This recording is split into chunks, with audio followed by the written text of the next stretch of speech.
Spectrum wants to hear your views. You can SMS at any time during the show. Type Spectrum, leave a space, type in your contribution and name, then send it to 7197. Your views, our interviews on Spectrum, Radio 1 FM 90.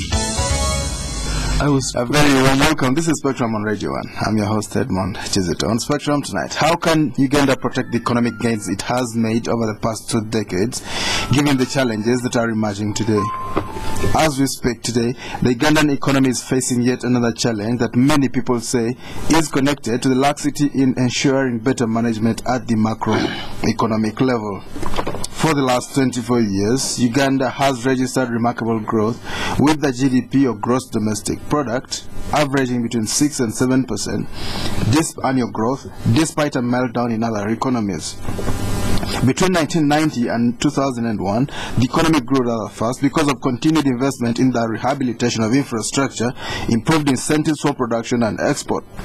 The service and construction sectors have been growing quite fast, and many people once thought these sectors could replace agriculture as the economy's backbone. Despite all these achievements, poverty remains a major challenge, and many people still wonder why the growth of the economy is not reflected in the welfare of the people. Also disturbing is the fact that the economic gains registered, among which is a reduction in hyperinflation, a relatively stable Ugandan shilling, a slightly diversified exports base, could now be lost. Many experts are now indicating that the sound management of the economy that could have resulted into the above achievements is now waning, with many people pointing to the fact that the economy is now more politically managed, a thing that could lead to total meltdown. Other imminent threats being pointed at include massive corruption within government and a general reluctance to carry out urgently needed reforms that would sustain growth and finally usher in development.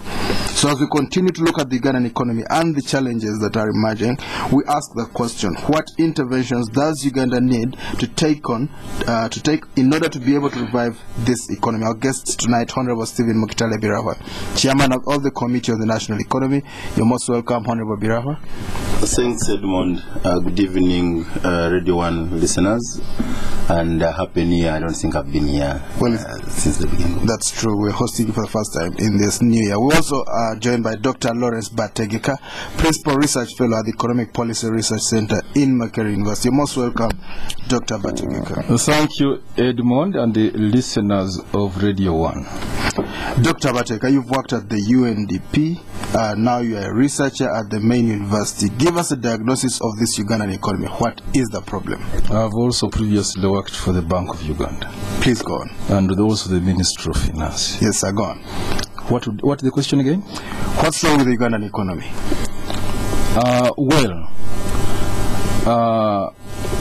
There are challenges and there are achievements. Since you want only the problems, we should.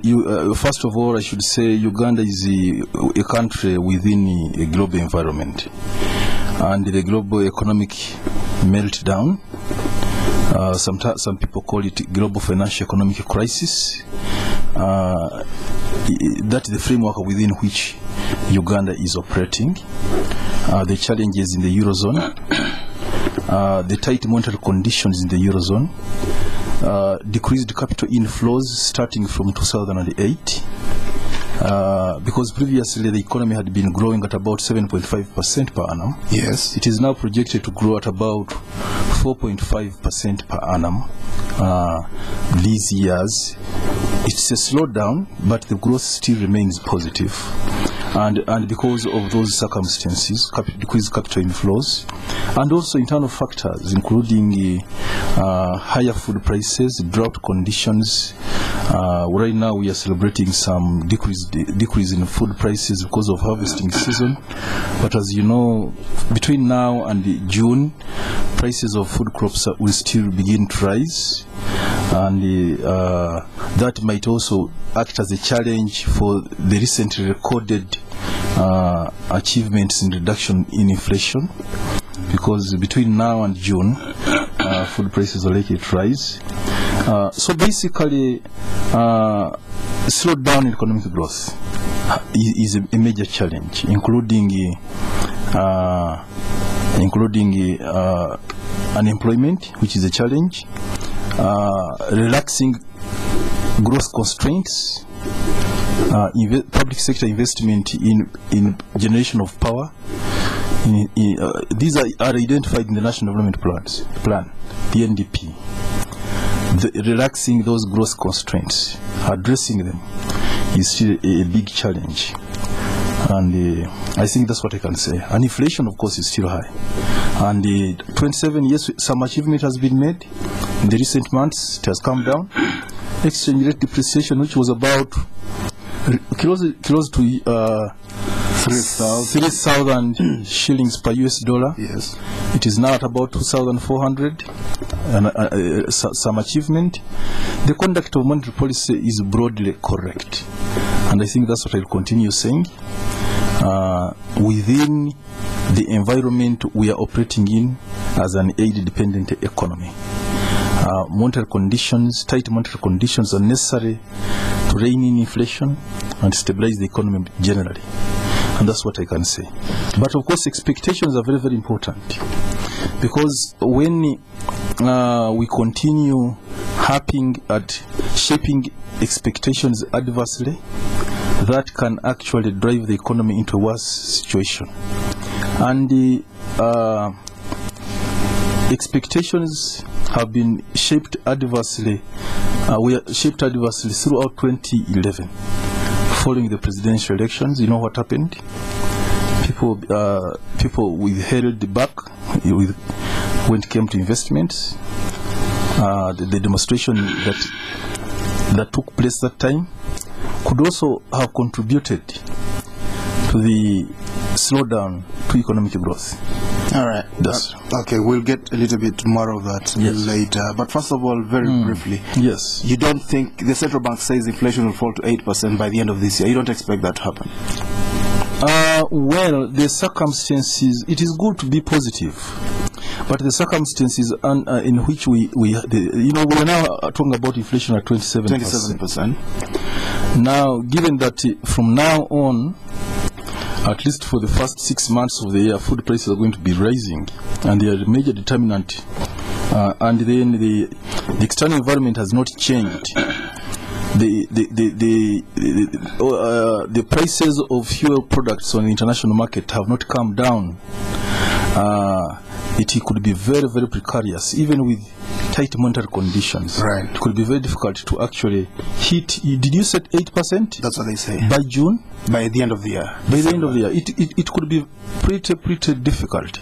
But the trend is a downward trend. All right, we'll talk about that more in detail, because inflation is an important indicator of the economy. Honorable Birahwa, good to have you back. Talk to us about your own prognosis of the economy, but also how we can get out of it. Yeah, thank you so much, Edmond, and I want to thank Dr. Bategeka for his insight. One is that around March, when we just come from elections, I think I was here in the same studio to discuss some challenges when some people started actually worsening the situation by even talking of the walk to work and all that. Because immediately after the election, we needed as much confidence and as much remittances and as much direct foreign investment as possible. That we did not. But even then, I was surprised that very few people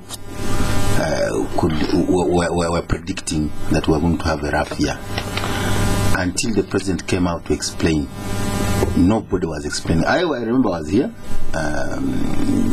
even when they were trying to discuss, let's find solutions to economic hardships instead of worsening the situation. It has taken a lot of time for people to come and realize what was actually coming around. And I did mention that then, and I keep saying, the economy is like a body. You diagnose the maladies. If you make wrong diagnosis, you're going to make wrong prescriptions, and you may worsen the situation. So I want from the onset to thank the financial managers, including Bank of Uganda, for the macroeconomic stability we've had for I can say close to 15 years plus, and that has really helped us, because if you get a problem, we had this year of double-digit inflation. If the dollar drastically raises against the shilling, all these have far-reaching implications to the economy, and that must be the beginning point. So, for the Bank of Uganda to come in to make sure that we have that stability maintained and inflation is fought is commendable. However, again, using the medical terms, what the Bank of Uganda does is a life support, is a drip, is a Panadol, is a resuscitation. It's not a treatment. The treatment should be coming from the other tools of government intervention, of the fiscal policy. Where are we spending? Even as we talk of the situation improving now, I'm happy Bategeka has raised what I was talking of in the last 2 weeks, that let's not be very comfortable in the comfort base because of the rate, because the food prices. We are enjoying the bump harvest, but we, starting from end of Feb, we are going to have reduced stocks, and there will be no more harvest until earliest May for beans. So people should, experts should be helping us. I'm speaking from the parliament, which is supposed to have a 6 equivalent, but experts should be helping us, and I'm happy Bategeka is looking into that direction. So I hope Finance, Bank of Uganda, UBOS are doing the same thing. Now that will tell you that the turbulence ahead domestically, but you should also be aware the current standoff between Iran and the challenges in the other oil producing countries does not signal a reduction in oil prices in the next month. So we need to factor in all those, for them to talk of modeling and all these other projects. So I pray for them that they are also helping us do this. Now, if you bring all these factors at play, then we should not be overstretching the governor.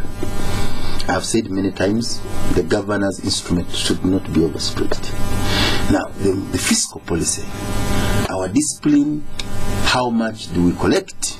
Because all these other behaviors, and that's why we think that nobody wins for example, in the intended strike. The whole economy is a loser, nobody is a winner, everybody is a loser, and the biggest loser is actually the traders, is actually the citizens, is actually the government. So there is no winner. And we have to be very careful when we are dealing with this. And that's why I'm happy that when Parliament we got a petition, we immediately, the Speaker called us from recess, we had meetings, we had a very busy day on Monday, and for the first time we saw the governor, the traders and the manufacturers said they have been hearing from the governor in the media, but they had never met. We had the meeting. They continued yesterday in the Prime Minister's office. The bankers have talked individually to their clients, but the bank association has never met the traders and manufacturers. We caused that. And for us as Parliament, we think doing a complementary oversight role, we did our part, and yesterday the Prime Minister and Finance continued under the Governor, and we are hopeful today with His Excellency the President, we are going to be moving in the right direction. So, why should we be so worried? That Uganda, our budget, at the stage, if you look at the National Development Plan and the stage we are at a stage at the quest of transforming the country, diversifying the economy, and we're even talking of the joining the middle income. Now, when you get all these problems with energy deficit, then as a futurist, as a person who is interested in seeing the country taking another lap, right, you have to get concerned. And that's why I would want us at this point in time to talk about this not as if the governor is going to give a magic single solution bullet. It's not possible, and it cannot be tailored, one tailor who provides answers to fit everybody's size. We must actually not be doing business as usual. And I say, yes, I was telling members of parliament, we appropriate budget. I want to see this year's budget different from all other budgets. In what sense? Last year there was a good attempt by government. Some money for the youth was released, but unfortunately They've not seen it. It has not yet. They've not seen it It at has all. not yet. If it was a stimulus, it hasn't gone. They haven't there. even smelt it. Money for agriculture is the process of procurement has also been a problem. Now, you cannot dispense money last year and you take a whole year to apply it and you think because the supply side constraints Yes. must be addressed. The central bank can The only do supply side constraints is not the role of the central bank. Central bank. That is The government. in the budget expenditure. And if we are talking of productivity of agriculture, for example, if the euro markets are so bad, because we have to look at the structure of the economy, we import too much and export very little. Very little. And if the Eurozone where we've been exporting has problems, naturally we must be trying to maximize benefits from the regional market in Juba, in DRC. So if you do double agriculture production, for example, but you must also handle post-harvest handling through increased investment in agro-processing.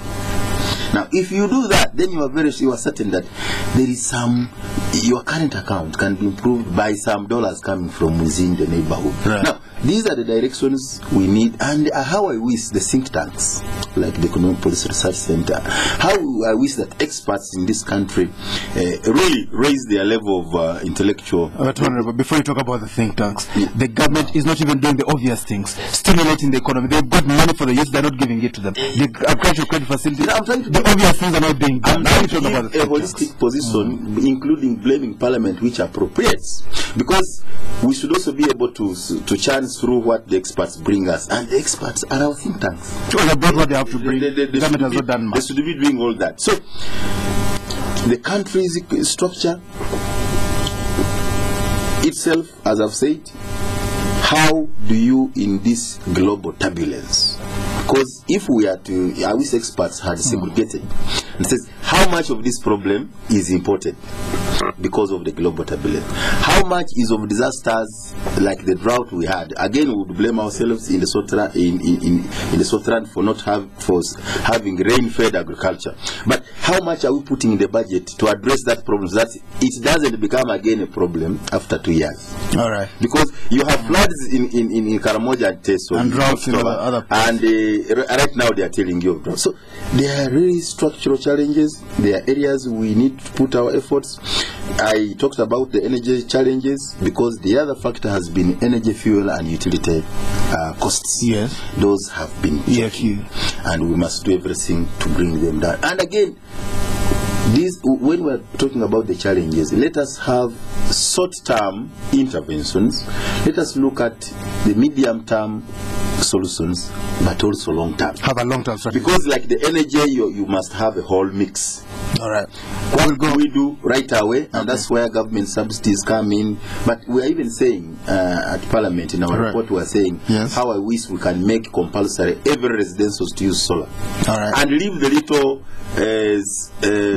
grid power for the manufacturers. Possibly that would help us. So it requires a lot of interventions. Well, listeners, this is Spectrum on Radio 1 tonight. How can Uganda protect the economic gains it has made over the past 2 decades, given the challenges that are emerging today? Our guests tonight, Honorable Stephen Mukitaale Birahwa, Chairman of the Committee on the National Economy in Parliament, and Dr. Lawrence Bategeka, Principal Research Fellow at the Economic Policy Research Center, Makerere University. Later, I'll be able to contribute to this discussion as well. Dr. Bategeka, how does a strike help? A strike on interest rates. Well, the traders' strike. The traders' strike. It is on interest rates. Yes. And that is a very fundamental question, Edmond. There are two sides to the interest rates. One is the level of interest rates. And if I begin by the level of commercial bank lending rates to the public, I want to tell you the weighted rates have ranged between 20 and 21% for a very, very long time. for a very long time. So it is not a new issue. High interest rates have been with us. Over the past year, there's been a 100 basis point rise. What I want, 17 to 27. Yeah, what I want, I'm talking about the weighted one. Okay. And the major cause is our dependency on foreign aid. Our tax to revenue, the tax to GDP ratio is only 13%, and yet we have a potential of about 20%, even our current circumstances. So we need to make sure that we look at tax exemptions very carefully, and the tax evasions very carefully, make sure we block the blockages and collect more, reduce our aid dependency, because aid is generating excess liquidity into our economy, which is absorbed through issuance of government securities, raising interest rates. The conduct of monetary policy, the other explanations to the as causes for high interest rates, for example, non-performing assets, bank level explanations, those I don't want to go into, but majorly the conduct of monetary policy explains. Now the other part of interest rates which I'm alluding to is when Bank of Uganda increases the bank rate. Yes. And then, yes, central bank rate, which was introduced in July this year when inflation targeting was put on table, and also the bank rate. The bank rate itself. That is the rate at which commercial banks borrow from the central bank. The new bank rate applies on existing loans, and that has been the issue of contention. And the people on strike are calling for control, or for working out a way where the increase in the bank rate applies only to new borrowing. I would have no problem with that, because it doesn't tantamount to a control. Because what I'm against is introducing controls. Capping rates. Yeah, capping rates, yes. Either interest rate controls or price controls. Those I would very, very much discourage. But you're talking about an administrative. But I should say still about the strike. You remember a few months back, about 3 or 4, Kizito traders went on strike because of the exchange rate. Yes. That was high. It was about $3,000 per dollar. Sorry, 3,000 shillings per US dollar. They went on strike that inflation was too high. Yes. And indeed, the Monetary Authority, Bank of Uganda, has taken measures to rein in on the depreciating shilling. It is now no longer 3,000 but 2,400. Yes. Inflation has come down, and Kizito is quiet. He's very silent about the gains. The traders have registered something very important there. They are very, very quiet on the gains. On the gains. Yes, and the pain. And the pain. Let's let him conclude the pain.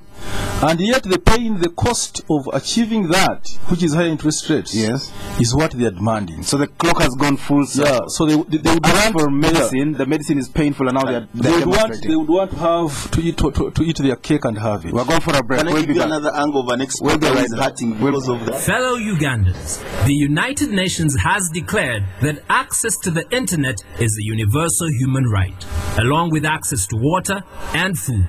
Like the UN, we believe that every Ugandan should enjoy this right. We believe that access to information, education, and improved communication through the internet will build this great nation. And it is because of what we so strongly believe that we are giving every single MTN customer 10 megabytes of free data on their mobiles. And everyone can start experiencing it now. Follow us on facebook.com/MTNUG or twitter.com/MTNUgandaCare. This announcement was brought to you by MTN. John, Mike and I, we go back a bit. We knew John at the beginning, working for someone else. But he was different. He had vision, saw opportunities. He started working towards his goal, opened his own garage, and worked, learning the hard way. His reputation spread. Trust, consistency, quality. Soon people were coming to him from all parts. He made himself and his whole street prosper, and also help friends, seeing potential in people and helping them on. But John never shouts about all his success. He's just who he is. Special. So here's to men like John, who make a difference, who enjoy Nile Special, the rich, satisfying taste from the source. Nile Special. You've earned it. Not for sale to persons under 18. Spectrum on Radio 1 FM 90 is brought to you by Stanbic Bank. Welcome back on Spectrum tonight. How can Uganda protect the economic gains it has made over the past 2 decades, given the challenges that are emerging today?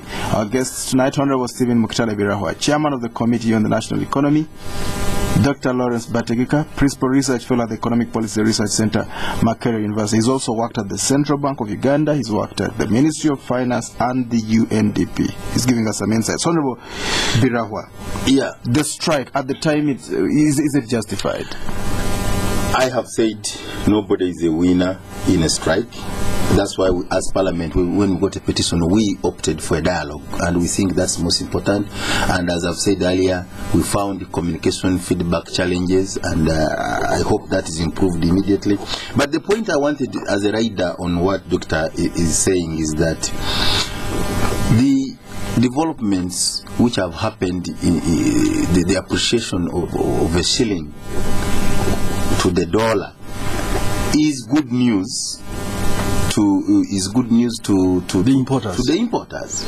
But you cannot have a country which is only importing. Actually, I wish we're exporting more than we're importing. That's what would make us a country with a positive current account. So we need also to provide leadership, to have the courage and stamina to say that at 2,400, no exporter can make profits. We are basically saying if it goes below that, the exporters are dead yesterday. And that's our responsibility as leaders.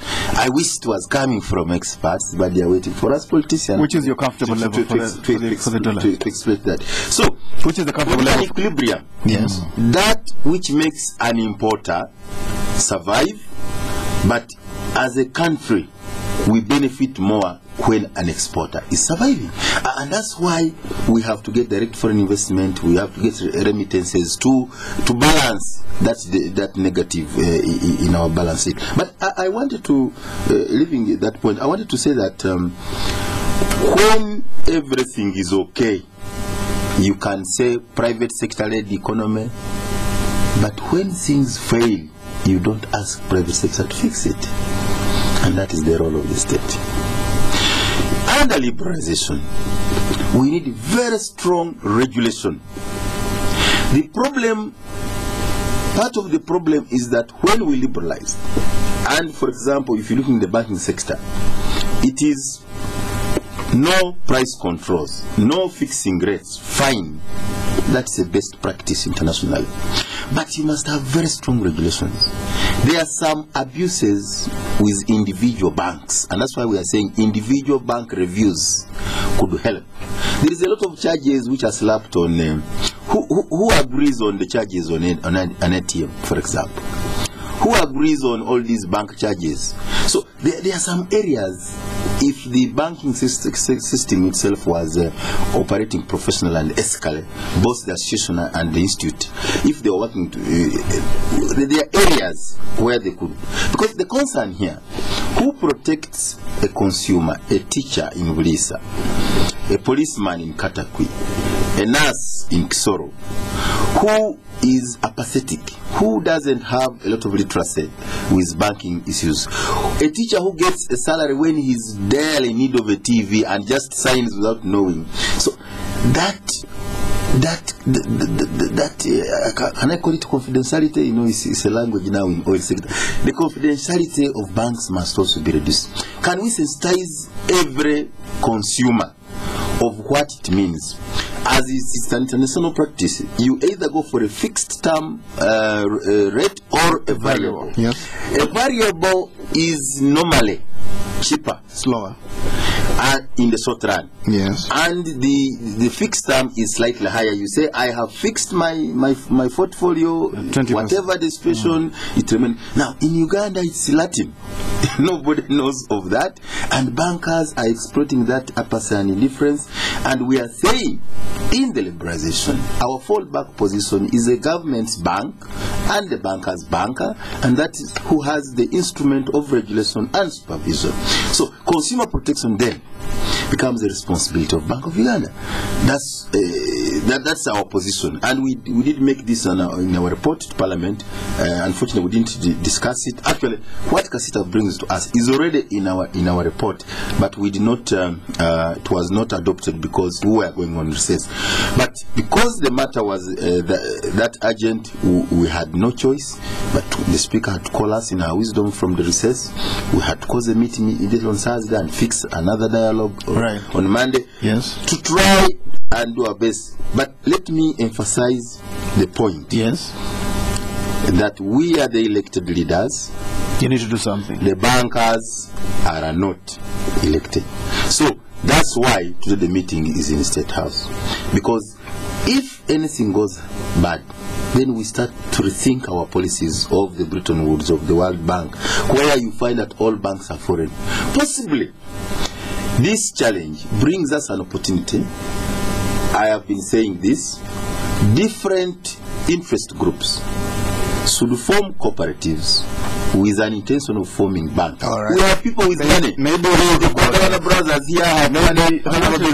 If we get mortgage banks, maybe we'll talk about that another time. Let me cut it short there. The medium term and the long term solution. The local banks we've had have failed. International Credit Bank, Greenland Bank, TFA Bank, Cooperatives Bank. We'll talk about that another time. The government doing the right thing. Talk to us about the government policy. Are they doing the right thing? I wanted to talk something about what Honorable Birahwa has talked about. Liberalization. Briefly, and then talk to us about government's practice now. Yeah, and regulation. I want to say economic freedoms have served this country very, very wonderfully. They have the positive side, but economic freedoms also can mean leaving the human resource idle. You remember the days we had the Mtongole chief? He would wake up to make sure that everybody is engaged on a daily basis. And when people begin engaging in sports betting, being idle from morning to evening, all in the name of markets and freedom, those who are using the freedoms well, the sky the limit. Yes. But the majority of people do not know how to use these freedoms. Markets fail to work properly, and they need guidance. They need regulation.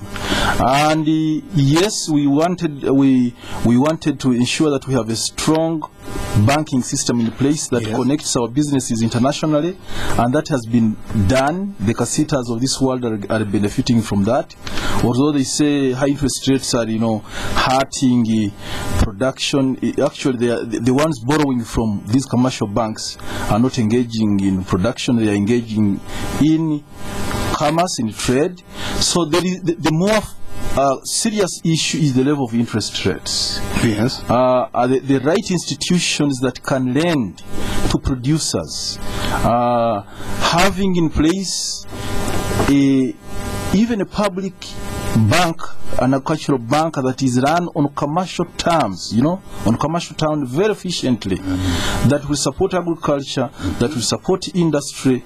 I do agree with the Honourable Minister, but we should note that should not mean destroying the entire banking industry which we already have in place. Complementing. Yeah, we need to complement it, because microfinance has not solved the matter, because interest rates that microfinance institutions charge are even much higher than those charged by commercial banks. Dr. Bategeka, you think the government should have its own banks, a commercial bank and an agricultural bank? Those that are targeted at financing production, yes, because there are two alternatives. Either you subsidize the credit to production, and you remember we had an agricultural facility, how did you call it? Facility, agricultural credit facility. Still available. Yes. I don't know how many billions they were. It's still available, 60 billion. But in terms of outreach, that is tiny. Very, very tiny in terms of outreach. And so if we're going to talk about outreach to critical sectors, especially agriculture, then you're talking about really a very big institution which is run on commercial principles but charging affordable interest rates. So basically we're getting it wrong. We have policies right now. We want a paradigm shift. We need to fix. Look at the reforms in the water sector. There is water supplied at commercial rates in urban areas. Yes. But in rural areas there is water for the poor. Spring wells, boreholes, and all this. These are two parallel systems, and I think we need to see the same thing happening even in the financial sector.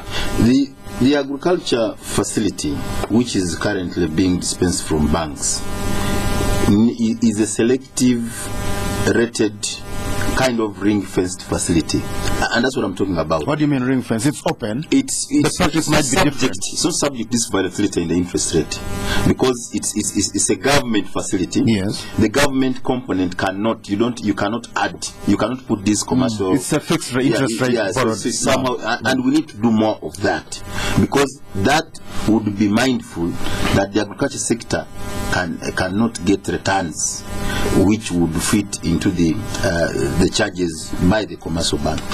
And why am I emphasizing the sector-specific banking? The challenges of agriculture sector, the gestation period, and the profitability is very different from the real estate. Yes. The real estate requires a long-term financing, possibly of 25 years. Yes. Dr. Bategeka knows we share some industry together. Yes. And the agriculture, 5 years would be appropriate. Value addition industry, 5 to 10. So you cannot be borrowing from the same bank under the same condition when you have different periods of gestation and you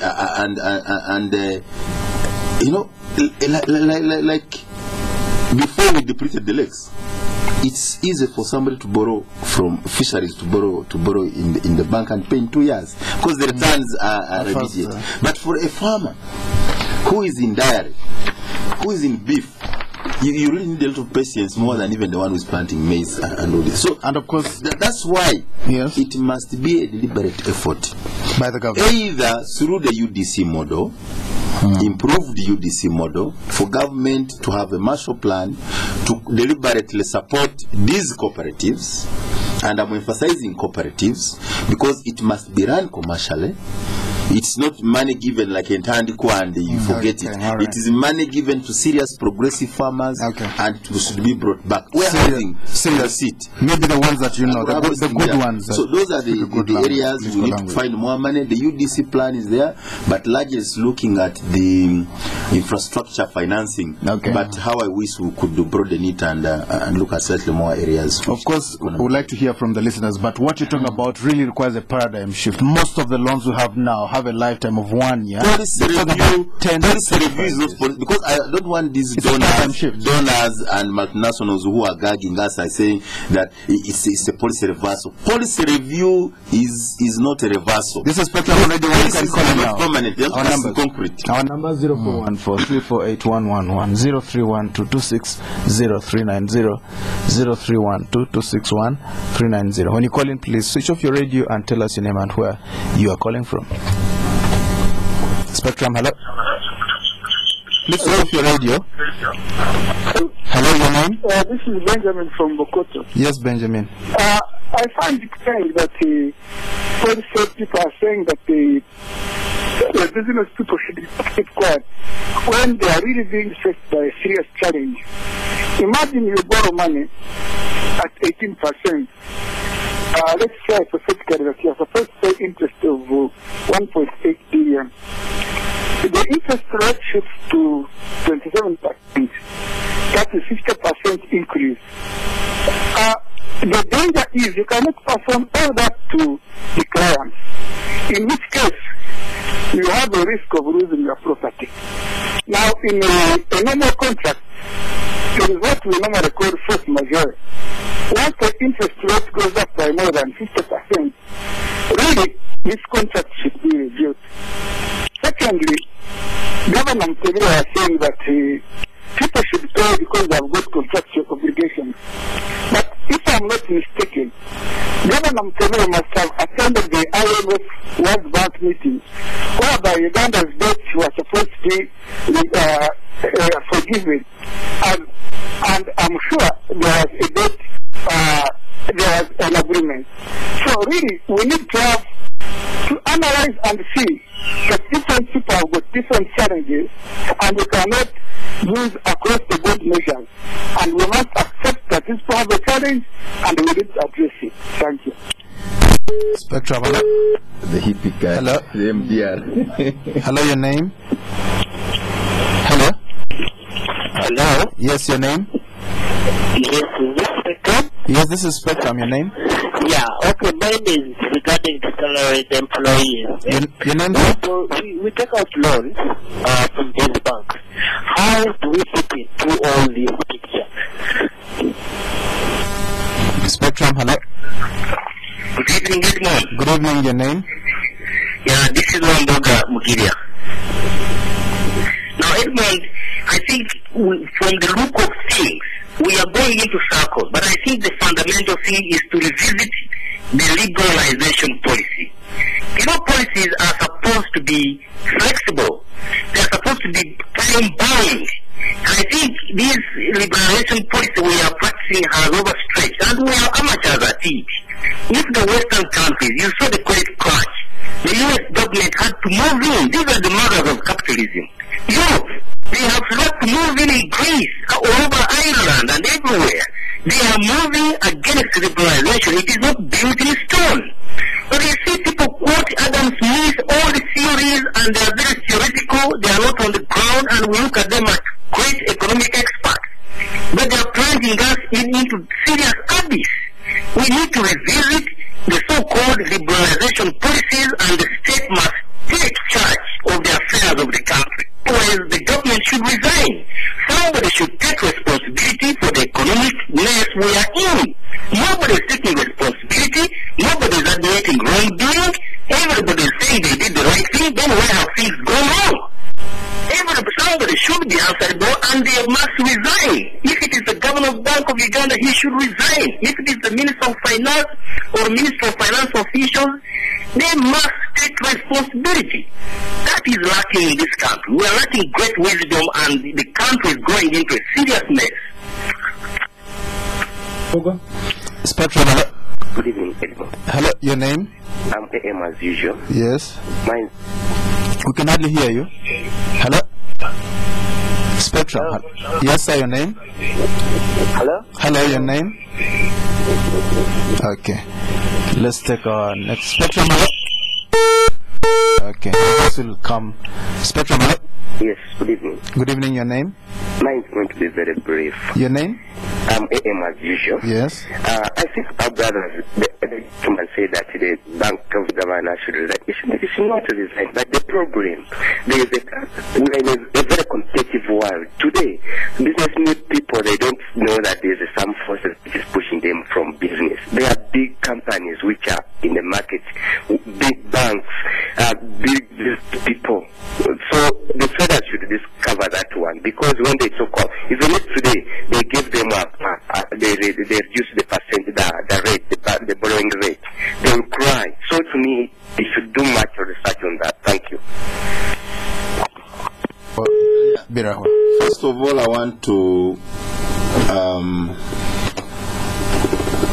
inform Ugandans that it is possible for our economy to go back to the stability that it's been enjoying. But it will require a lot of budget discipline, it will require tightening our belts, it will require not panic and statements and pronouncements, because those could even worsen the situation. I've also been asking our people, how have money lenders continued to survive in this country, lending at over 300%? That is an area we don't look at. It has a lot of money. and it's a challenge. And there is also a lot of money which is not in the bank hands. The money in circulation, some of it, both in dollars and foreign currency, is in some people's hands who have been speculating. There's a lot of speculative practices which are happening in this country and are not regulated. So for us at Parliament, if we do the Tier 4 regulation, possibly that would be one way. So there is a lot of medium-term and long-term interventions, the legal framework, the supervision, the regulation issues, which we all have to look at. But to the callers,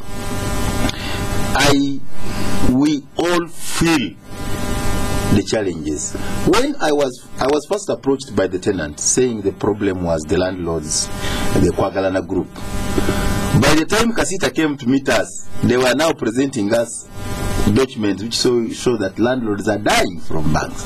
When banks came to us, they say the lending rate was adjusted. What do we do this money? So it's a cyclical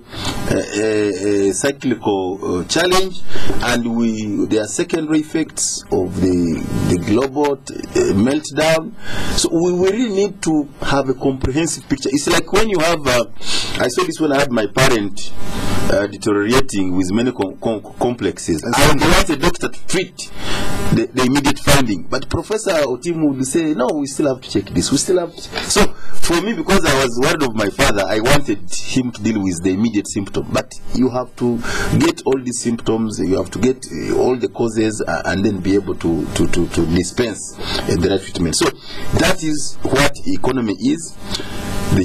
For us, we have a responsibility as government. Last time we discussed a lot of these challenges in Chankwanzi, and I hope when we go back, a lot of now the implementation part, the action part is what we want, because we really mapped out. Even if you read the NDP, all these are clearly stipulated. The bottlenecks, the economy, the areas where we need to go. We've not talked about productivity and the challenge of skilling this country. We have a challenge in terms, on top of what Doctor has put. Me, I call it too much democracy, too much rights. Yes. A lot of people in this country are just sitting out there, and a lot of land is just idle.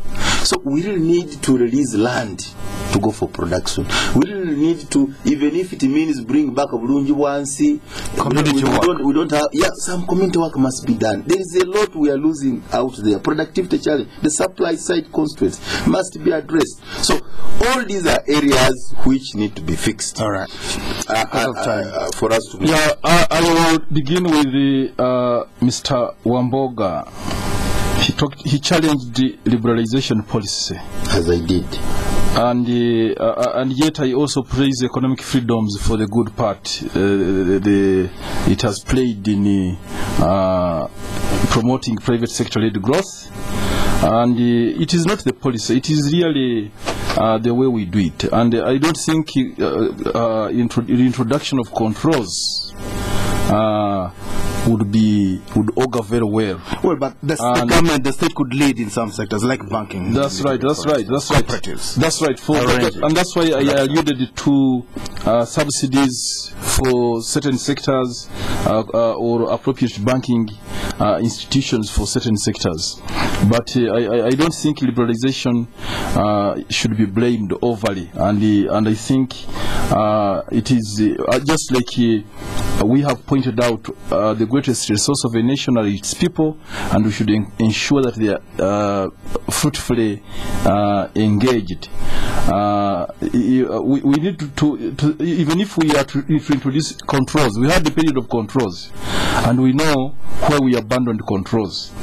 Now on Benjamin. So you think we should take liberalization as blanket? I've actually said we don't have to throw away the baby with the bathwater. We can revisit some. That's the point I'm making. Please go on. And Benjamin from Bukoto, that we are telling business people to keep quiet. No, we are not telling people. I mean, this is dialogue, and I think it is fruitful dialogue. You have alluded to debt relief to Uganda, the HIPIC, the MDRI of 2006, HIPIC 1 in 1998. 1998 was 95, I think. No, 1998, and HIPIC 2 later in 2001, MDRI later. So he's saying, well, if Uganda could be forgiven of its debts, why can't we forgive borrowers? I think that is a business decision on a bank-by-bank basis. How can the state do that? Of course, we can talk.